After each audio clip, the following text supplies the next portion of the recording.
यवतमाळमध्ये स्थानिक गुन्हे शाखेच्या पथकाने मोठी कामगिरी करत औदुतवाडी पोलीस ठाण्यात प्रकरणातील 2 फरार आरोपींना अटक केली आहे।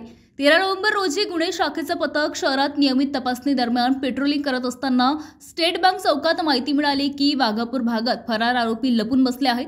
त्यानंतर पथकाने तत्काळ काशीकर महाराज मठ चौफुली परिसरात छापा टाकून दोघांना ताब्यात घेतले।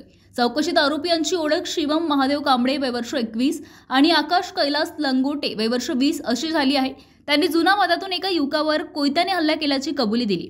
हल्ल्यानंतर दोघेही फरार होते। दोन्ही आरोपींना पुढील कारवाईसाठी औदुतवाडी पोलीस स्टेशनच्या ताब्यात देण्यात आलं। ही संपूर्ण कारवाई पोलीस अधीक्षक कुमार सिंता, एसपी अशोक थोराट आणि निरीक्षक सतीश चौरे यांच्या मार्गदर्शनाखाली पीएसआय गजानन राजमल्लू यांच्या पथकाने केली।